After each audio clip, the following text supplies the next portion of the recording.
Endapo ukiona ishara hizi na ikawa ni usiku, yamkini umejipumzisha au ni usiku wa manane, amka uombe, kwa sababu tayari wamekwisha kukuvamia.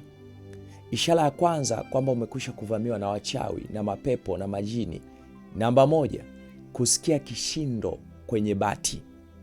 Unaweza kusikia kabisa kama mtu anaweza kaa ameanguka, au kuna mchanga unasikia unalia kekele kekele kekele kekele kekele, kama mchanga tu ile unashuka kwenye bati, au kitu kinatembea kwenye bati.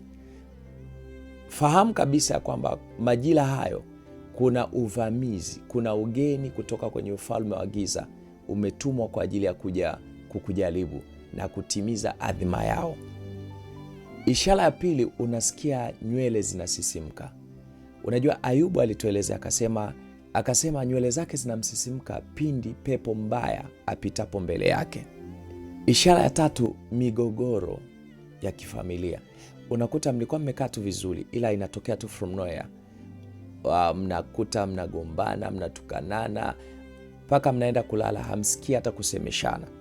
Hiyo huwa ni trick wanaitumia, kwa sababu wakiwafarakanisha inawapa wao wepesi kuweza kuja kupandikiza kitu ambacho wamekusudia kukifikisha kwenu, kwa sababu ule muda ambao mnakuwa mmekasilikiana, kila mmoja amelala kivyake, ana mzigo moyoni mwake, ana hasira moyoni mwake, pale adui anaweza kufanya anachotaka kufanya. Ndio maana maandiko yanasisitiza jua lisichwe, yani jua lisizame bila kuachilia, manake kusamehe.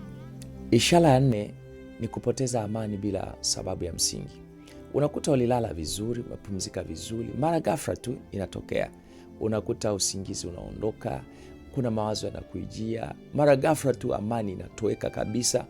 Sasa hiyo huwa ni ishara Mungu anakujulisha kwamba mahali ulipo kuna watu ambao wamekuja kuiondosha amani yako. Ndio maana ile ni ishara ya kinabii inaingia kwako.